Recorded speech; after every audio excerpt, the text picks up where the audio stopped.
السلام علیکم ناظرین، آج ہم موجود ہیں سونی کے ساتھ اور سونی ہمیں ایک نہایت مزیدار کہانی سنائیں گے۔ تو کہانی کو سننے کے لیے ہمارے ساتھ جڑے رہیے اور چینل کو سبسکرائب کرتے ہیں اور ویڈیو کو لائک کرتے ہیں۔ ایک گاؤں میں ایک پیاری اور نیک بچی رہتی تھی جس کا نام مائی تھا۔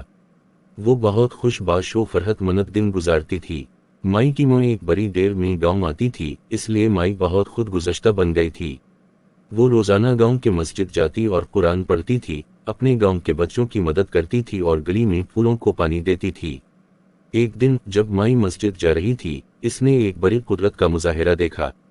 راستے میں وہ ایک کنج میں گئی جہاں ایک موتی کی چھڑی بیچنے والا بوٹیکار بیٹھا تھا۔ مائی نے دیکھا کہ لوگ اس بوٹیکار کو اپنے جواہروں کی بہت سی سوئیاں دیتے تھے۔ یہ سب جواہروں میں ایک خوبصورت لال رنگ کا موتی بہت ہی مرغوب ثابت ہوتا تھا۔ مائی کا دل چاہ رہا تھا کہ وہ موتی خریدے، لیکن اس کے پاس کچھ پیسے نہیں تھے۔ وہ غمگین ہو کر مسجد پہنچ گئی اور وہاں نماز کے دوران خدا سے دعا کرنے لگی۔ مائی کی دعا کو خدا نے قبول کر لیا۔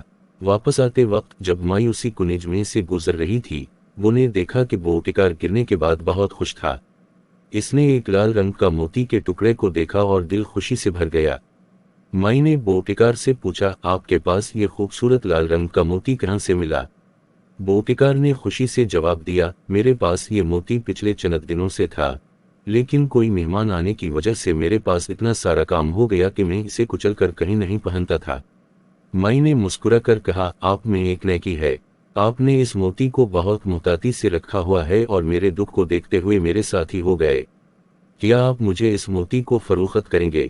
مجھے اس کی خوشبو کو محسوس کرنے کی بڑی خواہش ہے۔ بوٹیکار نے مائی کو آپتکاری سے دیکھا اور کہا، بچی، تم نے میرا دل لے لیا ہے۔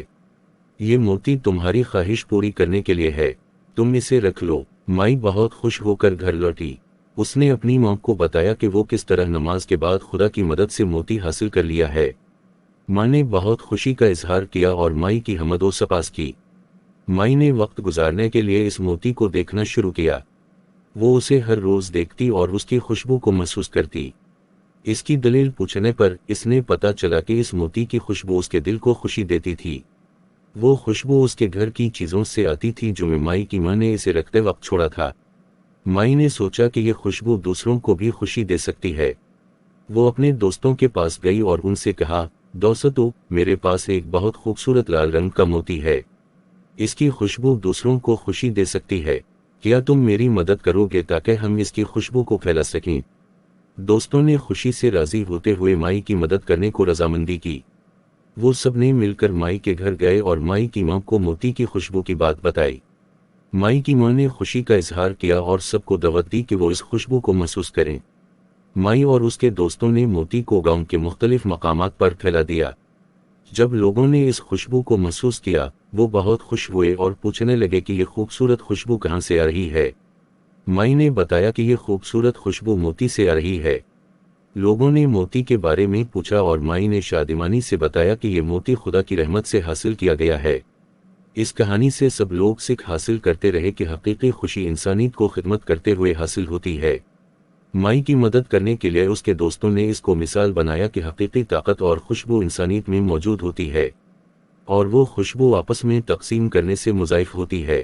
مائی کو اس کا احساس ہوا کہ حقیقتاً ایک چھوٹا سا عمل بڑی خوشیاں پیدا کر سکتا ہے۔